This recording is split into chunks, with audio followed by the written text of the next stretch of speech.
الحمد لله نحمده ونستعينه ونستغفره ونؤمن به ونتوكل عليه ونعوذ بالله من شرور أنفسنا ومن سيئات أعمالنا.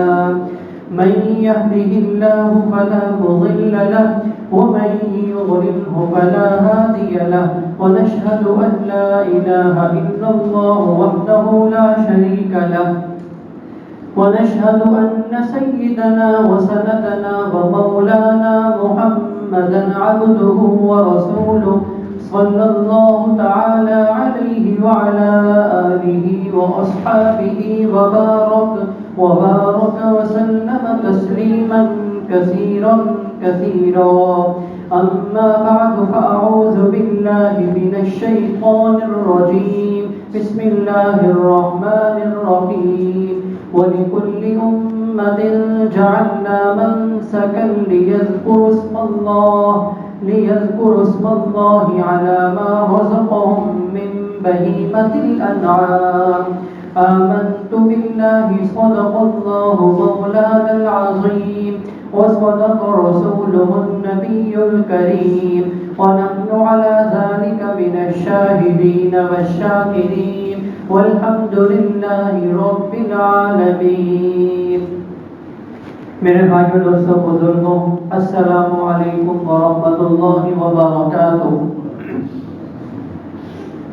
جیسے کہ ہم سب کے علم میں ہے ذوالحجہ کے ایام شروع ہونے والے ہیں اور ان دنوں کے اندر دو مبارک عمل اور بڑے عمل جو کیے جاتے ہیں کہ جن کا ثواب بہت زیادہ ہے اور یہ ایسے اعمال ہیں جو کسی اور دنوں کے اندر مشروع نہیں ہیں، یعنی ان دنوں کے اندر کیا جائے تو اس کا ثواب بہت زیادہ ہے. ان میں سے ایک عبادت حج جیسی عظیم عبادت ہے اور دوسری عبادت قربانی جیسی بڑی عبادت ہے، عظیم عبادت. اور یہ قربانی کی جو عبادت ہے یہ ایسا نہیں ہے کہ امت محمدیہ کے ساتھ خاص ہو، بلکہ پہلی امتوں کے اندر بھی قربانی کا سلسلہ رہا ہے. سب سے پہلی قربانی آدم علیہ السلام کے دو بیٹوں نے پیش کی تھی کہ جس کا ذکر قرآن شریف کے 6 پارے کے اندر ہے. وَاتْلُ عَلَيْهِمْ نَبَأَ ابْنَيْ آدَمَ بِالْحَقِّ إِذْ قَرَّبَا قُرْبَانًا فَتُقُبِّلَ مِنْ أَحَدِهِمَا وَلَمْ يُتَقَبَّلْ مِنَ الْآخَرِ. یعنی آپ ان کے سامنے آدم علیہ السلام کے دو بیٹوں کا قصہ پڑھ کے سنائیے، لوگوں کو بتائیے کہ دونوں میں سے ایک نے قربانی پیش کی تو ایک کی قربانی تو قبول ہو گئی اور فرمایا وَلَمْ يُتَقَبَّلْ مِنَ الْآخَرِ، دوسرے کی قربانی قبول نہیں کی گئی. ایک نے اللہ کے راستے کے اندر ایک نے مخصوص جانور وہ پیش کیا تھا قربانی کے لیے اور ایک نے کچھ غلہ وہ پیش کیا تھا. جس نے پیارا مخصوص جانور پیش کیا تھا فرمایا کہ اس کی قربانی قبول کی گئی ہے اور دوسرے کی قربانی قبول نہیں کی گئی. بہرحال اس واقعے سے اس آیت سے یہ معلوم ہو رہا ہے کہ قربانی کا سلسلہ پہلے بھی رہا ہے، قربانی کا سلسلہ پہلے بھی رہا ہے. ہاں یہ الگ بات ہے کہ سنت ابراہیمی یعنی ابراہیم اور اسماعیل علیہ السلام کا جو خاص واقعہ پیش آیا کہ انہوں نے اپنے بیٹے کو ذبح کرنے کے لیے قربان گاہ کی طرف لے کر جا رہے ہیں اور بیٹی کی قربانی پیش کرنے کے لیے جا رہے ہیں. اس کے بدلے اللہ تعالیٰ نے ان کو ایک مینڈا دے دیا جنت سے کہ اس کو قربان کیا کرو. اس سے قربانی کی خاص شان معلوم ہو گئی، قربانی کی خاص شان معلوم ہو گئی ہے. اسی طریقے سے ایک آیت قرآن کی وَلِكُلِّ أُمَّةٍ جَعَلْنَا مَنْسَكًا لِيَذْكُرُوا اسْمَ اللَّهِ عَلَى مَا رَزَقَهُم مِّن بَهِيمَةِ الْأَنْعَامِ. ہر امت کے لیے ہم نے قربانی مقرر کی ہے تاکہ وہ اللہ تعالیٰ کا نام لیں ان مخصوص جانوروں پر جو اللہ تعالیٰ نے ان کو عطا فرمائے ہیں. اور ایک آیت کے اندر اِنَّا أَعْطَيْنَاكَ الْكَوْثَرَ فَصَلِّ لِرَبِّكَ وَانْحَرْ، بے شک اے نبی ہم نے آپ کو حوض کوثر عطا فرمایا ہے اور فَصَلِّ لِرَبِّكَ وَانْحَرْ، آپ اپنے رب کے لیے نماز پڑھیے، وانحر اور نہر کیجیے. اپنے رب کے لیے نماز پڑھیے، اس سے مفسرین فرماتے ہیں عید کی نماز مراد ہے. وانحر اور نہر کیجیے، اس سے مراد قربانی ہے کہ قربانی کیجیے. بہرحال قرآن کی آیات سے بھی قربانی کا عمل معلوم ہو رہا ہے. اسی طریقے سے بہت ساری احادیث مبارکہ سے معلوم ہوتا ہے کہ قربانی کرنا یہ ثابت ہے، اس کی فضیلت ہے، اس کی اہمیت ہے۔ ایک روایت کے اندر آتا ہے، حضرت مخنف بن سلیم رضی اللہ عنہ سے روایت ہے، وہ یہ فرماتے ہیں وَنَحْنُ وُقُوفُ مَعَ رَسُولِ اللَّهِ صلی اللہ علیہ وسلم بعرفات، کہ ہم آپ صلی اللہ علیہ وسلم کے ساتھ عرفات کے میدان میں موجود تھے۔ فَقَالَ يَا أَيُّهَا النَّاسُ، تو آپ صلی اللہ علیہ وسلم نے فرمایا کہ اے لوگوں، إِنَّ عَلَى كُلِّ أَهْلِ بَيْتٍ فِي كُلِّ عَامٍ أُضْحِيَّةً وَعَتِيرَةً، کہ ہر گھر والوں پر ہر سال میں قربانی بھی لازم ہے، وعتیرہ اور عتیرہ بھی لازم ہے، یعنی قربانی تو پتہ ہے ہر ایک کو قربانی لازم ہے، اور عتیرہ یعنی ایک مخصوص جانور ہوا کرتا تھا جو مخصوص یعنی رجب کے مہینے میں بتوں کے نام پر چھوڑا جاتا تھا۔ یہ حکم پہلے تھا، لیکن اسلام کے آنے کے بعد اور جب اسلام کی تبلیغ زیادہ ہو گئی تو پھر یہ حکم منسوخ ہو گیا، لیکن قربانی کا حکم باقی رہا، قربانی کا حکم اپنی جگہ باقی رہا۔ اسی طریقے سے انس بن مالک رضی اللہ عنہ فرماتے ہیں کان رسول اللہ صلی اللہ علیہ وسلم یضحی بکبشین وانا اضحی بکبشین، کہ آپ صلی اللہ علیہ وسلم 2 مینڈے ذبح کیا کرتے تھے اور میں بھی 2 مینڈے ذبح کرتا ہوں، اور میں بھی 2 مینڈے ذبح کرتا ہوں۔ اس سے معلوم ہوا کہ آپ صلی اللہ علیہ وسلم بھی قربانی کیا کرتے تھے۔ اور ایک روایت میں آتا ہے کہ آپ صلی اللہ علیہ وسلم 2 مینڈوں کو قربان کیا کرتے تھے۔ وہ مینڈے کیسے ہوتے تھے؟ املحین موجوعین اقرعین سمینین عظیمین، یعنی ان مینڈوں کی صفات بھی بیان کی ہے۔ صحابہ کرام نے ایک ایک چیز کو کیا ہے نوٹ کیا، اور ایک ایک چیز کو کہ وہ مینڈے کیسے تھے اس کو بھی یعنی کہ نوٹ کیا اور بتایا امت کو۔ یعنی وہ مینڈے ایسے تھے موٹے تازے، بڑی بڑی سینگوں والے اور سفید اور سیاہ رنگ والے اور ہنسی، یعنی ایسے مینڈے جو ہے قربان جو کیا کرتے تھے۔ اور یہاں تک کہ صحابہ کرام نے آپ صلی اللہ علیہ وسلم کے قربان کرنے کے طریقے کو بھی محفوظ کیا اور بتایا کہ آپ صلی اللہ علیہ وسلم قربانی اس طرح کیا کرتے تھے کہ خود اپنے ہاتھ سے ذبح کیا کرتے تھے، اور قربانی کے جانور کے دونوں جانب کھڑے ہو جایا کرتے تھے، یعنی دونوں پاؤں قربانی کے جانور کے ایک جانب ہوتے تھے، ایک جانب ایک پاؤں اور دوسرا جانب دوسرے پاؤں، اور پھر جو ہے خود اپنے ہاتھ سے ذبح کیا کرتے تھے۔ اور 2 مینڈوں میں سے ایک مینڈا اپنی امت کے لیے اور ایک مینڈا اپنے یعنی کہ اپنی طرف سے اور اپنے اہل بیت کی طرف سے یعنی کیا کرتے تھے۔ تو اس سے معلوم ہوا کہ قربانی یعنی کتنی فضیلت والا عمل ہے اور کتنی اہمیت والا عمل ہے کہ سرکار دو عالم صلی اللہ علیہ وسلم نے خود اس کو بنفس نفیس خود کیا اور کر کے بتایا اور دکھایا۔ اور یہ بھی معلوم ہوا کہ خود قربانی کو کے جانور کو ذبح کرنا یہ افضل ہے، یعنی خود اپنے ہاتھ سے آدمی اگر ذبح کرے چھری پھیرے تو یہ زیادہ فضیلت والا ہے عمل ہے۔ اور ایک روایت کے اندر ہے حضرت زید بن ارقم رضی اللہ عنہ فرماتے ہیں قولوا یا رسول اللہ، صحابہ کرام نے فرمایا اے اللہ کے رسول ما هذه الاضاحی، کہ یہ قربانیاں کیا ہیں، یہ قربانیاں کیا ہیں؟ فرمایا قال سنت ابیکم ابراہیم علیہ السلام، تمہارے باپ ابراہیم علیہ السلام کی سنت ہے۔ آپ صلی اللہ علیہ وسلم نے یہ فرمایا۔ صحابہ کرام نے پوچھا فما لنا فیہا یا رسول اللہ، ہمارے لیے اس میں کیا نفع ہے، ہمارا اس میں کیا فائدہ ہے؟ تو آپ صلی اللہ علیہ وسلم نے فرمایا بکل شعرۃ حسنہ، ہر بال کے بدلے میں ایک نیکی ہے، ہر بال کے بدلے میں ایک نیکی ہے۔ صحابہ کرام نے پوچھا فالسوف فیہا یا رسول اللہ، جن جانوروں کے بدن پر اون ہوتی ہے ان کا کیا حکم ہے؟ تو آپ صلی اللہ علیہ وسلم نے فرمایا بکل شعرۃ من الصوف حسنہ، کہ جن جانوروں کے بدن پر اون ہے ان کے بھی اون کے ہر بال کے بدلے میں ایک نیکی ہوتی ہے۔ تو اس سے معلوم ہوا کہ یہ کتنا فضیلت والا عمل ہے۔ قربانی کے جانوروں پر کتنے بال ہوتے ہیں، آدمی گننا چاہے تو گن نہیں سکتا، اسے شمار نہیں کر سکتا، ہر بال کے بدلے میں ایک ایک نیکی مل رہی ہے۔ اور ایک روایت میں آتا ہے آپ صلی اللہ علیہ وسلم نے اپنی بیٹی حضرت فاطمہ رضی اللہ عنہ سے فرمایا یا فاطمہ قومی فاشہدی اضحیتک، کہ کھڑی ہو جاؤ اور اپنی قربانی کے جانور پر جا کر حاضری دو۔ کیوں؟ فرمایا کہ جیسے ہی سب سے پہلا قطرہ زمین پر گرے گا تمہارے سارے گناہ معاف ہو جائیں گے، اور جتنے صغیرہ گناہ ہیں وہ سارے کے سارے کیا ہو جائیں گے؟ معاف ہو جائیں گے۔ اور فرمایا کہ کل یہ قربانی کا جانور یہ اپنے خون اور گوشت کے ساتھ لایا جائے گا اور یہ 70 گنا وزنی کر کے نامہ اعمال کے اندر رکھا جائے گا. کتنا فضیلت والا عمل ہے اور کتنا اہمیت والا عمل ہے، کتنا مبارک عمل ہے. تو اسی لیے خوش دلی کے ساتھ ایک روایت میں آتا ہے فَرْقِيبُوا بِهَا نَفْسًا، خوش دلی کے ساتھ قربانی کیا کرو، خوش دلی کے ساتھ قربانی کیا کرو. یہاں تک کہ علماء کرام یہ بھی فرماتے ہیں کہ جس آدمی پر واجب نہیں ہے نا تو وہ بھی چاہیے کہ وہ بھی کر لے، کچھ نہ کچھ نفلی کر لے، یا پھر جو واجب ہے جس کے اوپر وہ واجب تو ادا کرے ہی کرے لیکن کچھ نہ کچھ نفلی بھی کر لے، نفلی بھی کر لیا کرے کہ یہ ایسا ثواب پھر نہیں ملنے کا. یعنی یہ خاص ان دنوں کے اندر ہے. ویسے آپ جانور ذبح کرتے رہیں، ویسے جانور ذبح کرتے رہیں، صدقہ کرتے رہیں، کھلاتے رہیں، اس کا ثواب ملے گا، لیکن یہ مخصوص فضیلت والا ثواب یہ ان دنوں کے اندر ہی ملے گا جو قربانی کے دن ہے. اور ایک روایت کے اندر آتا ہے کہ یہ جو ایام نہر ہے نا قربانی والے دن، فرمایا کہ ان دنوں کے اندر قربانی کے جانور پر اپنے پیسے خرچ کرنا، یعنی قربانی پر اپنے پیسے خرچ کرنا یہ افضل ہے اور چیزوں پر اپنے پیسے خرچ کرنے سے.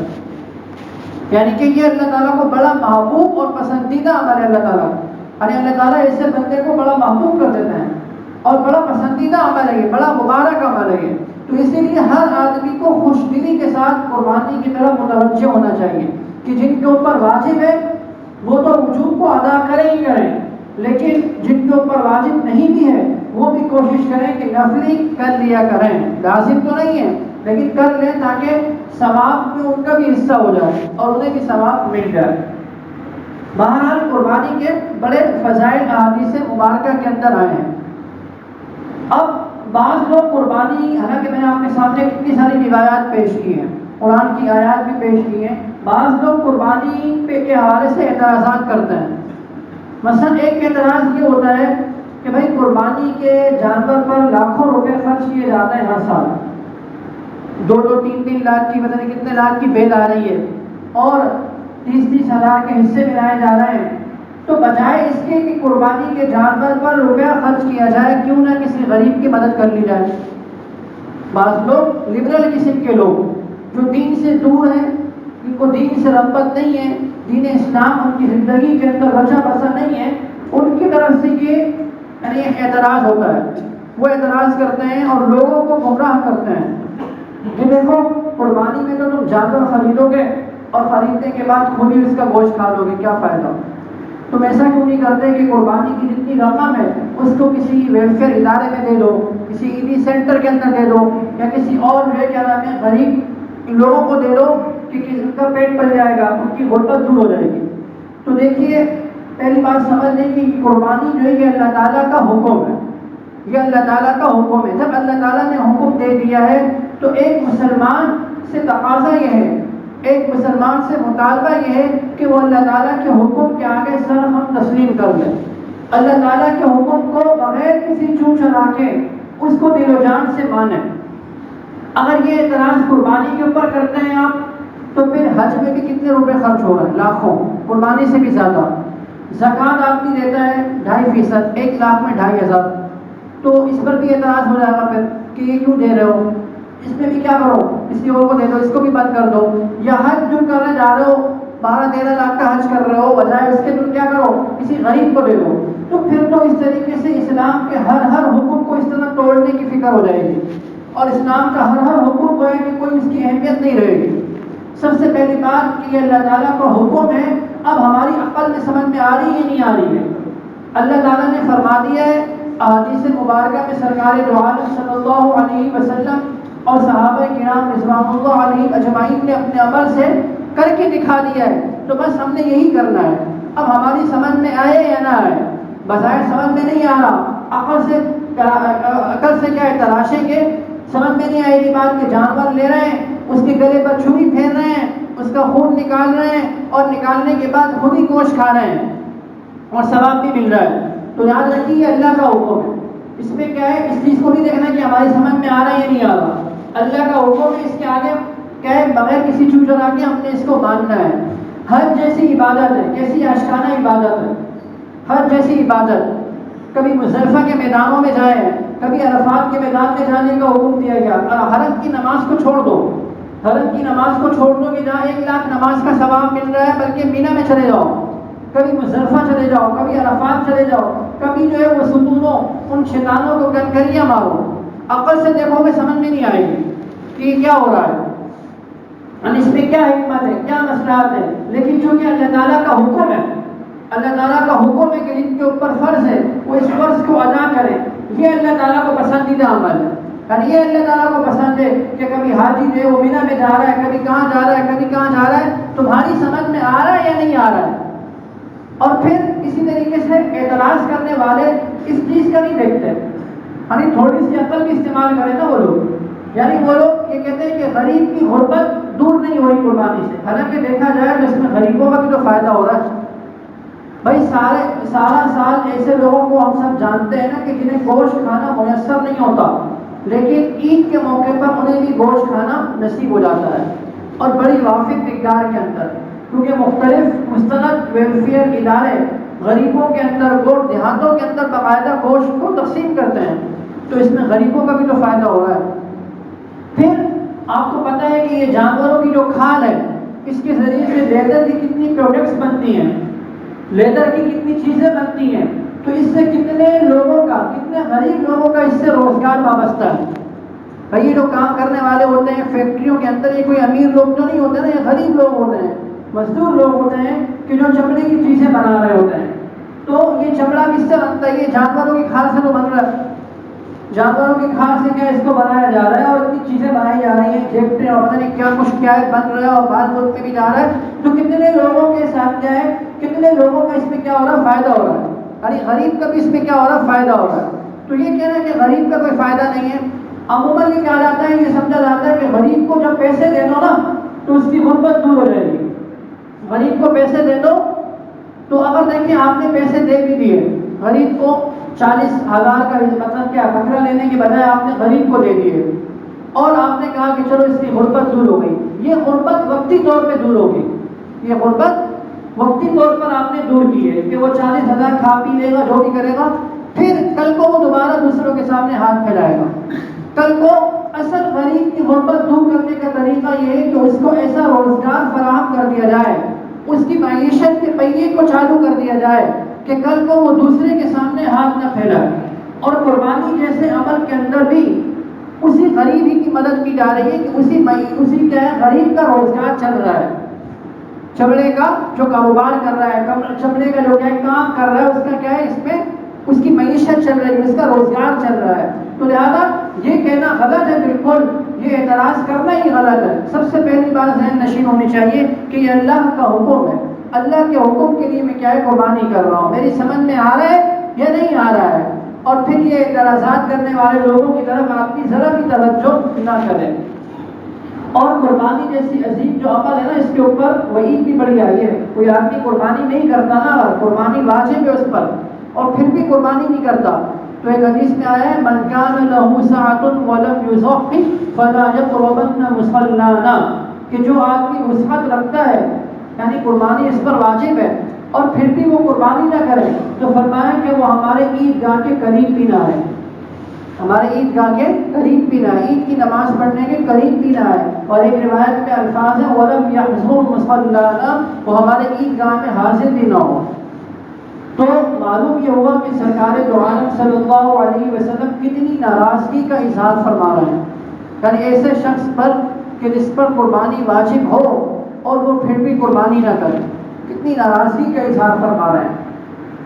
تو اسی لیے ہر آدمی کو خوش دلی کے ساتھ ابھی سے فکر کرنی چاہیے کہ قربانی کریں۔ دیکھیں ہم دیگر چیزوں کے لیے کتنے روپے خرچ کر دیتے ہیں، جب ہمارے گھرانوں کے اندر، خاندانوں کے اندر شادی ہوتی ہے تو اس کے لیے ہم کتنے دھوم دھام سے کرتے ہیں، اور کتنے کیا ہے ہزاروں نہیں لاکھوں خرچ کر دیتے ہیں، حالانکہ شادی تو سادگی کے ساتھ کرنے کا حکم دیا گیا ہے، لیکن اس کے اندر ہمارے کتنے لاکھوں خرچ ہو جاتے ہیں، اور یہ تو اللہ تعالیٰ کا ایک حکم ہے اور اس میں ہمارا یہ فائدہ ہے، تو اس کے لیے ہم اس طرح بخل کا معاملہ کیوں کرتے ہیں؟ یعنی قربانی جیسی عظیم عبادت کے لیے بہت سے لوگ ہیں ماشاءاللہ قربانی کر سکتے ہیں لیکن نہیں کرتے ہیں، حالانکہ ان پہ واجب ہے، اس کے باوجود وہ قربانی نہیں کرتے ہیں۔ اس طرح پتہ نہیں کتنے سال ہو گئے قربانی نہیں کر رہے. اور ایسے بھی لوگ ہیں ماشاءاللہ کہ جن کو دیکھا گیا ہے کہ اپنی واجب بھی کر رہے ہیں وہ، اور واجب کے ساتھ ساتھ نفلی بھی کر لیتے ہیں. مثلا اپنے مرحوم والدین کی طرف سے کر لیے، کسی نے والدہ کی طرف سے کر لی، کسی نے جو والد کی طرف سے کر لی، کسی نے جو ہے حضور صلی اللہ علیہ وسلم کی طرف سے بھی کرے آدمی. ارے اپنی واجب تو کر رہے ہیں اور ایک نفلی رکھ لے کہ حضور صلی اللہ علیہ وسلم کی طرف سے جو ہے قربانی کی جا رہی ہے. یہ بڑی برکت کا باعث ہے آدمی کے، کیا بڑی مبارک چیز ہے یہ اور بڑی فضیلت والی ہے. تو لہذا اہتمام کے ساتھ، خوش دلی کے ساتھ ہر مسلمان کے جس کے اوپر واجب ہے قربانی، وہ اس وجوب کی ادائیگی کی فکر کرے. اس وقت ہم سے یہی تقاضا ہے. کہا جاتا ہے کہ حال کے امر کو پہچانو. اس وقت تقاضا یہی ہے کہ ہر آدمی قربانی کی فکر کرے جس پر قربانی واجب ہے، اور وجوب کے ساتھ ساتھ نفلی بھی کر لیں تو بہت اچھی بات ہے، ورنہ ضروری یہ بھی نہیں ہے. دعا فرمائیں کہ اللہ تعالیٰ ہمیں ان باتوں کو سمجھنے کی توفیق عطا فرمائے، خوش دلی کے ساتھ قربانی کرنے کی اور ہمارے لیے اس میں آسانی پیدا کرنے کی توفیق عطا فرمائے. وآخر دعوانا ان الحمد للہ رب العالمین.